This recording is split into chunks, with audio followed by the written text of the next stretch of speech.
ને એક થાળીમાં બધા આમ પ્રેમથી બાપુ આમ આનંદથી જમતા હોય, માગેલું હોય અને આનંદથી જમતા હોય. આપણને એમ થાય કે જોવો તો ખરા, આનંદ બજારમાં મળે છે. અને કરોડપતિના દીકરા હોય ને ત્યાં જાવ ને તો છોકરો આમ મોઢું કરીને ખાતો હોય, બહુ આમ મોઢું કરીને ખાતી હોય, તો આપણને એમ થાય કે રૂપિયા શું ગુડવા છે. રોવા વાળા બંગલામાં રોવે છે, આનંદ કરવા વાળા ઝૂંપડામાં આનંદ કરે છે. ભલામાં આનંદ બાપુ બજારમાં નથી મળતો, અંદરથી નીકળે, કાઢો તો નીકળે. નગર હું આપણે 84 લાખ યોની છે એવું કે છે ને, 84 લાખ યોનીમાં દાંત માણા એક જ કાઢીએ કે કોઈ નો કાઢીએ, કે લખવું હોય તો લખી લેજો. આ કૂતરા, કાગડા, ભેંસું, ભૂંડડા કોઈ દાંત કાઢીએ? કૂતરાને તમે હારા મારું હાચવું હોય પૂંછડી પટપટાવે, દાંત નો કાઢે. ભેંસ ને ધરીને ખાણ ખવડાવ્યો તેને એમ થાય મજા આવી આજ, પણ દાંત નો કાઢીએ. દાંત માણા એક જ કાઢીએ. ઈ 18 મણના થોબડા લઈને ફરતા હોય. એટલે તું એક જ કાઢી એમ છો, તું તો કાય. અરે એવા અહમના પૂતળા થઈને ફરે છે. આપણે એમ થાય કે શું ગોતવા નીકળ્યા છે. અમે તો પ્રોગ્રામમાં જાય, અમને તો આટલી બધી મેદ નહીં હોય ને તો અમને આમ બીક તો જે અમારું પકડવા બેઠા હોય એની જ લાગે. તમે બધા બેઠા એને ન લાગે. અમને એમ થાય કે આમાં એક બે તો અમારું પકડવા બેઠા જ છે, કે આની ભૂલ ક્યાં આવે. એટલે આખી રાતમાં તમને કઈ આમ આખી રાતમાં કઈ હુજ્યું જ નહીં કે અહીંયા જ પકડાણું. પણ ઘાટલે લેવા નીકળ્યા હોય ને હોનીની બજારમાં સડી ગયા હોય તો અહીંયા ઘાટલે મળે. સમય મળ્યો છે બાપુ, આનંદ કરી લેવાનો છે. એટલા માટે મહાપુરુષો કે છે ને કે જોતા જોતા અમને મળ્યા મહાસાગરના મોતી. તમારો અને મારો બાપુ આપણને આ ભેગા કોને કર્યા? 15 મહિના પહેલા ખબર હતી કે આપણે લીલાપુરમાં આપણે બધા ભેગા થવું. મહાસાગરના મોતી, મોતીની ઉપમા છે ને મહાપુરુષે બહુ ભજનમાં આપી છે. એક વાણી કહે છે કે રતન સાગરમાં રતન નીપજે, મહાસાગરમાં મોતી.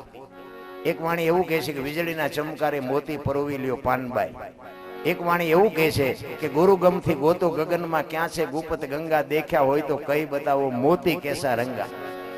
એક વાણી એમ કહે છે કે હંસલા હાલો હવે મોતી નહીં મળે.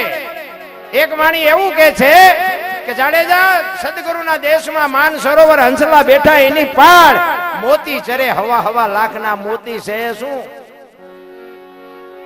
શું છે આ? અરે ભજનમાં બેઠા હોય ને મારા બાપ, ઘડિયાળમાં ન જોવું પડે ને ચાની જરૂર ન પડે ને બાપુ દી ઉગે તો ખબર પડે ભજનમાં બેઠા છો. શું ભલામણા મોતી એટલા ડોકમાં બાંધવાના મોતીની વાતું નથી રામ. ગંગા સતીની વાણી કહે છે ને 21,600 શ્વાસા બાપુ એમ નામ જાય છે. આખી દુનિયાને ખબર છે. ગણી લ્યો, 1 મિનિટના 15, 1 કલાકના 900, 12 કલાકના 10,824 કલાકના 21,600 થાય. જેને ગણવા હોય ને શું. આ ગંગા સતીનો પરફેક્ટ હિસાબ. નાભીમાંથી ઉઠે છે, નભમાંથી આવે છે. નભ છે ને બધાયનું એક છે, નાભી બધાયની જુદી છે. રામ ને કૃષ્ણ લેતો હતો ને ત્યાંથી જ આપણે લઈ છીએ. ઉઠે છે ને નાભીમાંથી ઉઠે છે, આવે છે નભમાંથી આવે છે. બેનો શેઠો છે ને બાપુ, ત્યાં જ બાપુ આખી દુનિયા પડી છે. ત્યાં જ બાપુ સદગુરુ બેઠો છે. ત્યાં જ અનહદ નાદ બોલે છે. ત્યાં નક્કી કરવાની જરૂર છે ને ત્યાં જ બાપુ આખો ખજાનો ભર્યો છે. હરિદ્વાર વાળા કે દ્વારકા જાઉં, સોમનાથ વાળા કે પાવાગઢ જાઉં, તો હાચું ચા છે? તો કો હડિયા સીડ્યા છો તે ચા હાચું છે? અરે સમજાતું જ નથી કોને કેવું. અમે તો ક્યાંય બહાર જઈએ ને આવા સંત હારે હોય ને એટલે ઘણા એમ કે અરે બાપુ હાલો હાલો અમારે ઘરે પગલા પડાવવા, તમારા પગલા પડાવવા હાલો. એટલે ભાઈ અમારા પગલા હું પાડવા કે ના ના અરે બાપુ તમે તમારું કામ આમ ને ફલાણું ઢોકળું. આપણે એમ થાય કે રાજી થાય, હાલો આપણે જાય. ઘરે જઈએ ને અહીંયા બાણ આમ પોઈ ગયા કે બહાર ઉભા રહેજો પગલા પડશે, પોતા કર્યા. હવે આપણે એમ કે બહાર વાળા પગલા પડાવવા મથે છે, ઘરના રિયા ના પાડે છે. આમાં સાચું શું? ક્યારેક ક્યારેક અમારું મગજ બંધ થઈ જાય. એ કે પોતા કરેલા છે, ઘડીક બહાર ઉભા રહ્યો પગલા પડશે. એટલે પણ આ દુનિયા કે પગલા પાડવા મથે છે. અમે ધરાહાર પાડી છે તો એને ગમતું. એટલે સમજાય એવું નથી. તમારે તમારી રીતે મસવાનું, મારે મારી રીતે મસવાનું. આમાંથી હું જાય તો કઈક લઈ લેજો, બાકી તો જય ભગવાન. આ ભેગા થયા છે સાચું છે, ભેગા થવાનું છે વાત ખોટી છે. એટલા માટે મહાપુરુષો કહે છે વર્તમાનમાં જીવો, ભૂતકાળ ને ભવિષ્યકાળ ને કોઈ દી યાદ કરવાની જરૂર નથી.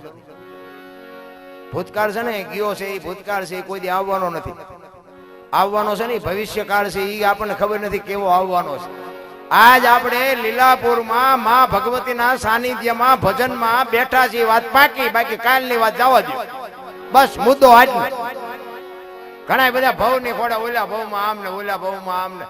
હું આ તમે આટલા બધા બેઠા છો, હું તમને પૂછું કે જવાના તો ગમે હોય, પણ આવ્યા ક્યાંથી? આમાંથી કોઈને ખબર હોય એકાદો હાંસવું શું કરો તો છે કોઈને ખબર? એટલે આ કાલની ખબર નથી ને શું ભવની ખોડા આમ મળ્યો એ ભવ શું ધારી લો ને આમાં શું ઘટે છે? આ બધું એમ જ આયલું છે. કોઈ પરફેક્ટ કઈ વાત કરે નથી કહેતા સ્વર્ગમાં કે ઇન્દ્ર ભગવાન સોનાના સિંહાસન ઉપર બેઠા છે ને ઇન્દ્રની અપસરાઓ નાચ કરે છે અને અહીંયા ફુવારા છે. તો અહીંયા કોઈક જી આવ્યું હોય કોણ મારા પગ ઝાલવા? જી આવ્યું કોઈ આમ નામ જ હાલે હતા. અમારું આ એમ નામ જ હાલ્યું છે. આ બધું અઠે અઠે જ છે. એટલા માટે બાબુ મહાપુરુષો મોતીની ઉપમા બહુ આપી છે. એટલા માટે એક વાણીમાં કહે છે સંત બાપુ, જો વાણી છે ને વાણીમાં થોડુંક તમે ઉતરો ને તો મજા આવશે. કારણ કે મેં હમણાં કીધું એમ, બાકી વાણી સમજાય નહીં ને. સમજાવવા માટે ને તો મેં કીધું એમ બાપુ ઘડિયાળમાં ન જોવું પડે, ચા ન પીવી પડે, જરૂર ન પડે, દી ઉગે ભજનમાં. એક બેન હતા બાજુના ગામમાં કથા બેઠી હતી ને, એના ઘરવાળાને કે બાજુના ગામમાં કથા બેઠી કે હું સાંભળવા જવું કે જા ને ભાઈ. બેન હાજે આવ્યા કથા સાંભળી. એના ઘરવાળાએ કીધું કથા સાંભળવા ગઈ હતી? તો કે હા. શું બાપુ વાંચતા હતા? ઈ કે પણ માંડવા માંડવા માંડવા માંડવા, કેટલા બધા માંડવા. ઈ કે પણ બાપુ હું વાંચતા હતી? તો કે કેટલું બધું રાંધેલું, કેટલા બધા માણા ખાય, જેવડો મોટો મેળો. ઈ કે પણ બાપુ હું વાંચતા હતી? તો કે ઈ કે એટલા બધા માણા સાંભળાય? નકરી બહાર બહાર જ રખડી, મારી પાસે જઈ જ નહીં, કથા સાંભળાય સમજાય? એમાં આપણે હજી બહાર બહાર જ રખડીએ છીએ. જો અંદર વ્યા જાય ને તો કામ થઈ જાય. એટલા માટે બાપુ મહાપુરુષો કહે છે, જોતા રે અમને એ જીજડી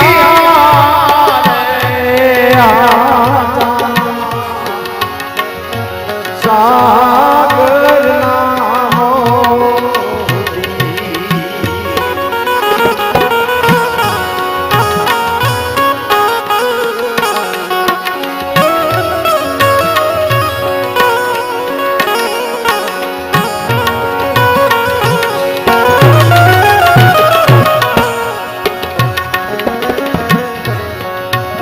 લીલા મોતી રામે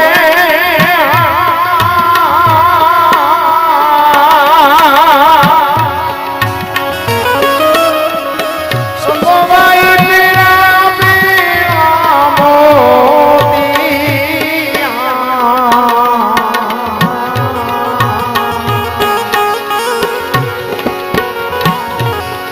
ગગન મંડળ માઈ લારે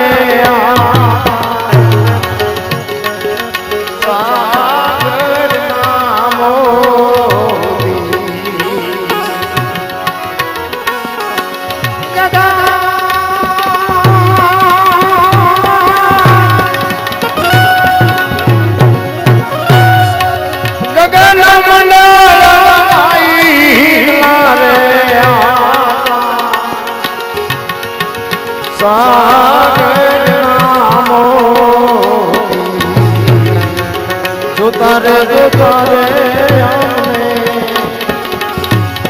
એ જીજડી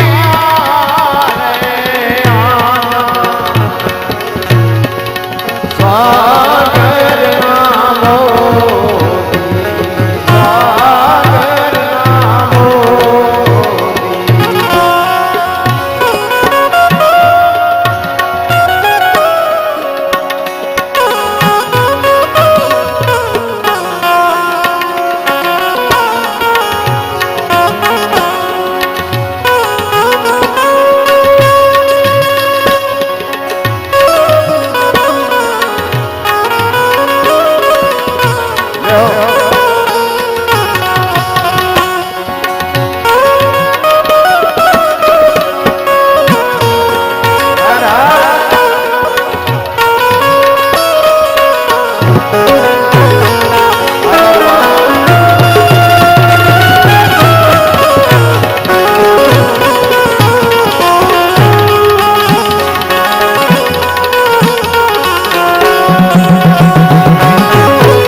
વખત ત્રિવેણીના તીર મારે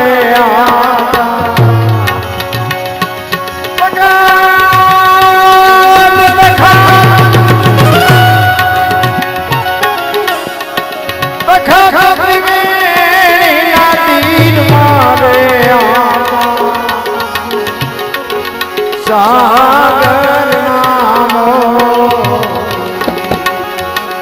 જોતા રે એ જીજડી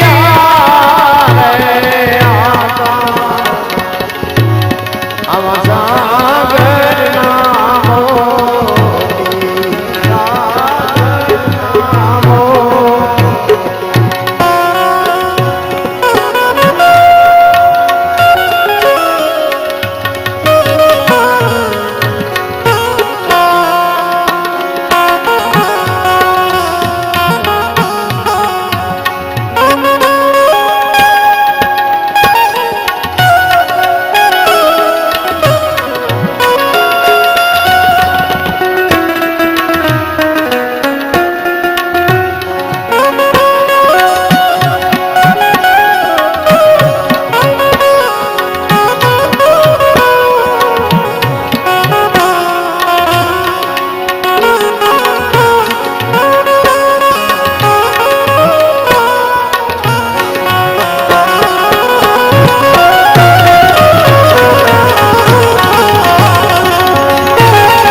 મોતીડા મળે તો લેજો તમે ગોતિયા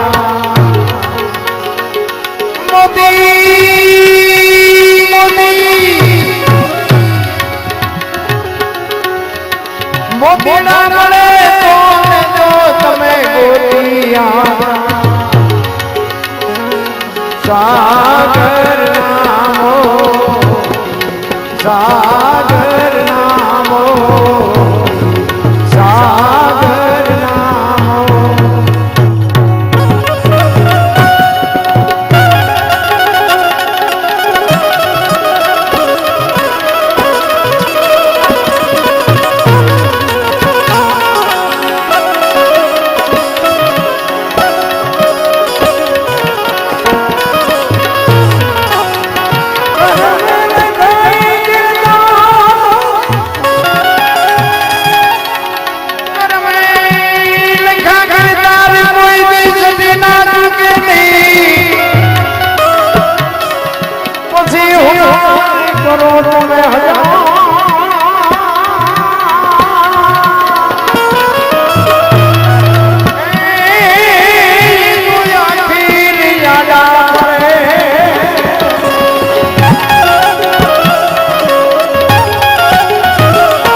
કરમ કોઈ દી કોઈને છોડે નહીં પછી ભલે હોય ભગવાન ઈ બોલા જીના મે બોલે એ ઓલું ભી લઈ લીધા એ ઓલું ભી લઈ લીધા જો મહાપુરુષો કહે છે કરમ કરમ ની વાતો કરે છે બધા પણ કરમ શું છે એ મને સમજાતું નથી તમને સમજાતું હતું મને એમ થાય કે ભક્તિ કરે દુખી છે દુનિયાના બૂસ મારે એ સુખી છે તો કરમમાં હું સમજવું કૃષ્ણ પરમાત્માએ અર્જુનને કીધું ગીતા કરમ તમારે કરવાનું કેવું કરો એ તમારે જોવાનું એનું ફળ કેવું આપવું એ મારે જોવાનું આનું નામ ગીતા તો હું એમ કહું છું કે અમે ખોટું કરી છે અમારું આ દુનિયા લોહી પીવે તો પેલા ધોકા પછાડતા સારું નહીં આના કરતા કરમ ની ગતિ શું હોઈ શકે તમે હું રામ રામ રામ કરીએ છીએ બાપુ સીતાજી રામ ને પૈણે આખી જિંદગીમાં દી હારો ન હોઈ ગયો શું કરમ છે દ્રૌપદી ના ચીર લૂંટાતા હતા કોણ નતું કાળના જડબા ચાલીને ઉભા રાખે એવા પાંડવો બેઠા હતા દીકરીનો શું ગુનો હતો આખી દુનિયાને ખબર છે શું એનું કરમ ભીષ્મ દાદવ બાપુ ભીષ્મ જેવાની હાજરી કોઈ અધર મોઢું ન કરીએ કે દીકરીનો ગુનો શું હતો આપણું બૈરું એટલે આપણે જુગારમાં હારી જવાય એવો ધણીનું પદ આપ્યું હોય અત્યારે આપણે આખો તો આપડી મોર તો ઘરે બાઈટ નો નાખી દીધી હોય આપણે અખિલ બ્રહ્માંડ ના માલિક કૃષ્ણ પરમાત્માને ખબર ન હોય કે આ બેસ તો ભીલ મને બાણ મારશે કૃષ્ણ પરમાત્માને ખબર ન હોય શું એનું શું કર્મ હશે અરે થઈ થાવીને થાશે આવો ત્રિકાળજ્ઞાની મહાપુરુષ ગંગાનો પુત્ર ભીષ્મ છેલ્લે બાણની પથારીમાં હોવું પડે એક યમના દૂત એનો જીવ લેવા આવે અને દૂતને એમ કે 6 મહિના પછી આવજે પોતાનું મોત પાછું ઠેલી શકે એવો સિદ્ધ પુરુષ છેલ્લે બાણની પથારીમાં હોવું પડ્યું એનું શું કર્મ હશે તો આપણે જોવું ન જોઈએ આપણે દુનિયાના કેટલાના બૂસ માર્યા છે કરમ બાપુ